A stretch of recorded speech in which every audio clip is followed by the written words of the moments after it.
rétrospective intégrale d'un des plus grands cinéastes du monde, et ça va faire un peu plus de 50 ans que ça dure. Donc c'est dire si ça nous fait énormément plaisir, si nous sommes pleins d'admiration et de gratitude envers David Cronenberg d'avoir accepté notre invitation. Je vais essayer d'aller vite, mais je vais quand même faire les remerciements d'usage. D'abord à nos tutelles, le ministère de la Culture et le CNC, les grands mécènes de la Cinémathèque française, Chanel, la Fondation Cannes pour le cinéma et Netflix, et notre partenaire ambassadeur. Et puis aussi à celles et ceux qui ont permis cette rétrospective, donc Roxane Arnold, qui est la directrice de la distribution chez Pyramide, Éric Lagesse, qui est un vieux copain, qui est président de Pyramide, je ne sais pas s'il est là, évidemment le producteur du film et notre cher ami Saïd Ben Saïd. Je pense que vous pouvez l'applaudir,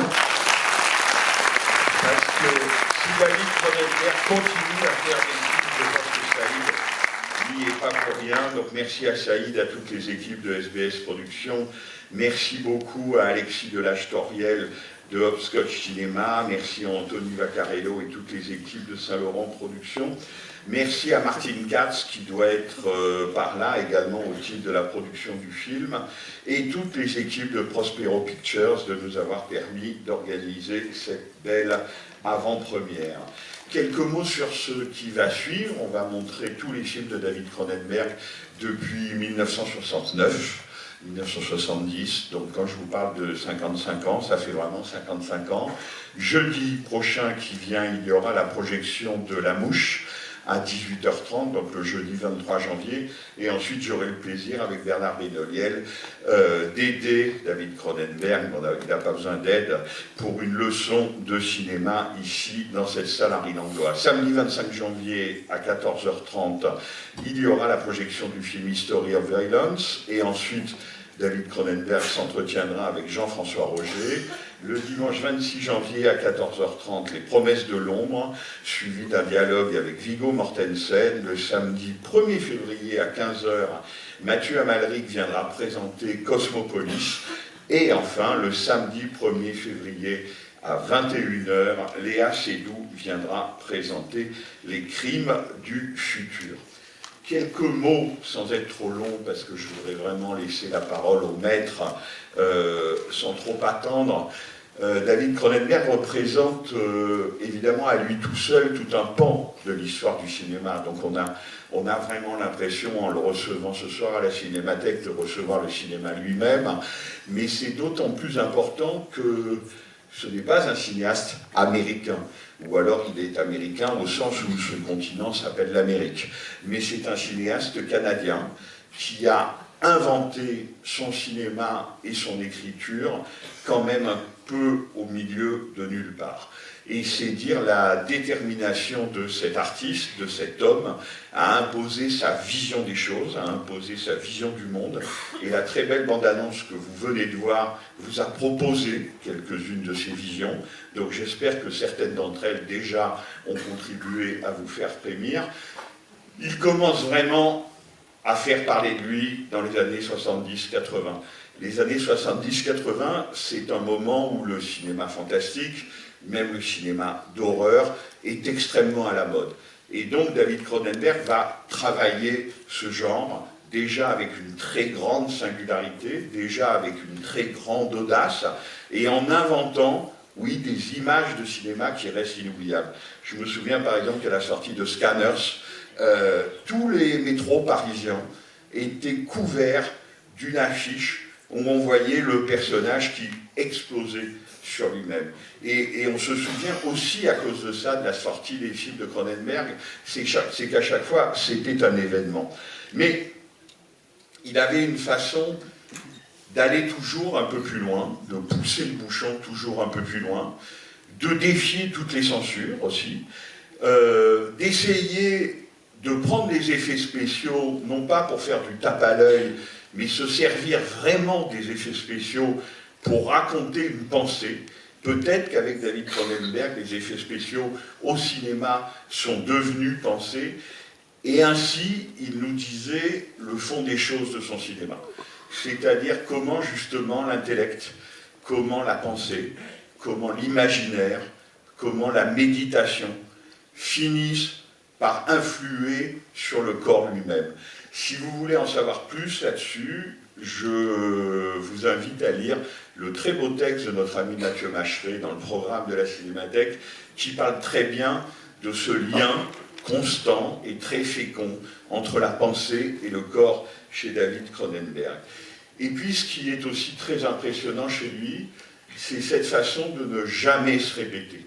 C'est-à-dire que Cronenbergien est devenu un adjectif, est devenu un substantif, mais c'est quelqu'un qui n'a jamais fait 2 fois le même film.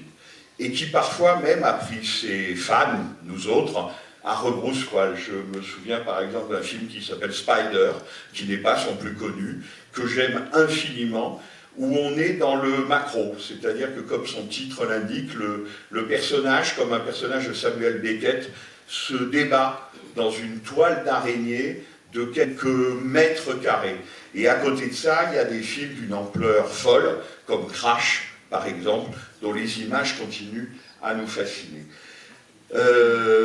Ça fait déjà beaucoup de raisons de l'admirer, ça fait beaucoup de raisons de l'aimer, mais si je résume en une seule phrase, disons qu'avec David Cronenberg, avec son cinéma, avec ses films, la terreur, la peur, l'angoisse, ce sont des choses qui ont cessé. La littérature l'avait déjà fait, le cinéma c'est moins sûr.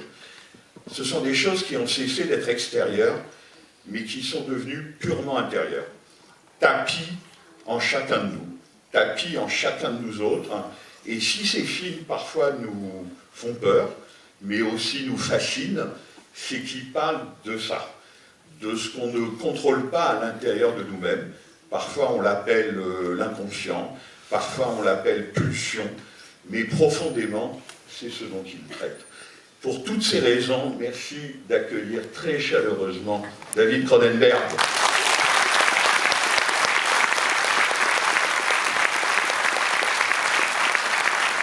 Il est accompagné de sa traductrice Anaïs Boucher.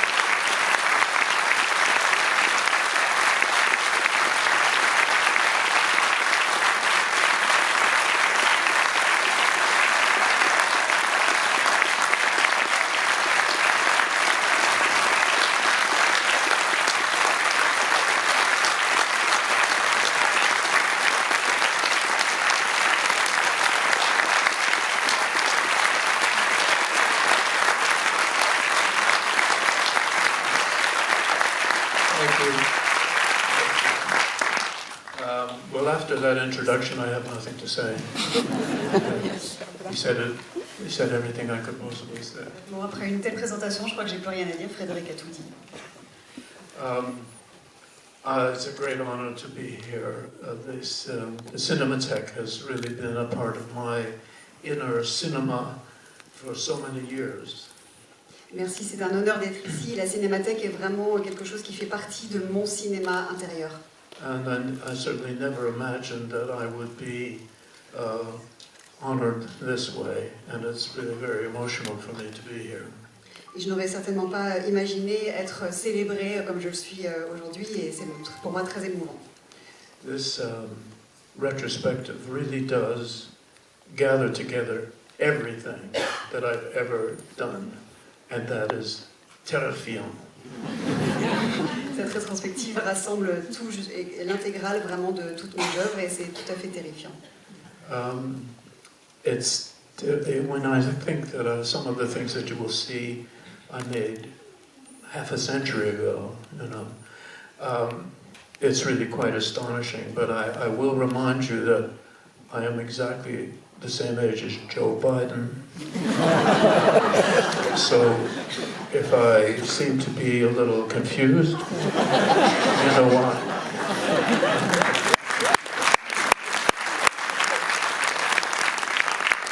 Certains de ces films, je les ai faits donc il y a un demi-siècle, ce qui paraît assez stupéfiant, mais je vous rappellerai juste que j'ai exactement le même âge que Joe Biden. Donc voilà, si j'ai l'air un peu confus, si j'ai des propos incohérents, vous saurez pourquoi.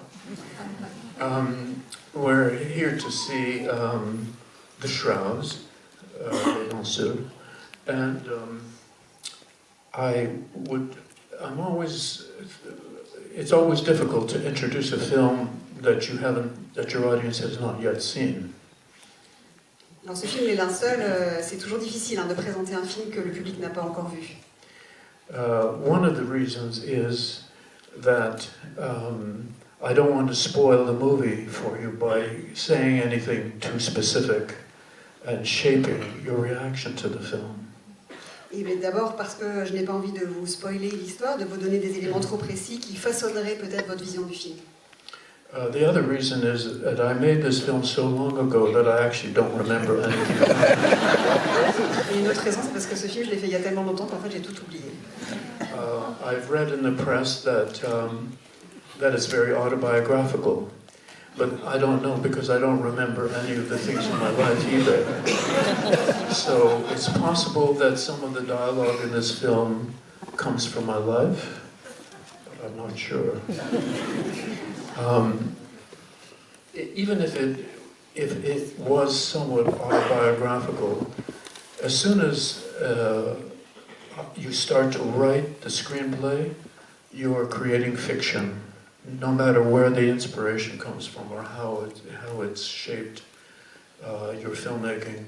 And so I would say that if you have read anything in the press about what this film is based on and so on, I suggest that you forget that, as I have forgotten everything, and just watch the movie. I really hope you like it and that you find it to be worthwhile, and I do hope to make another one at least, so this would be a good preparation for the next one. Anyway, thank you very much, and I'm really happy to be here. On aura un siège de cette salle Henri Langlois qui, pour l'éternité, je l'espère, portera votre nom. L'éternité, c'est long, non? Merci.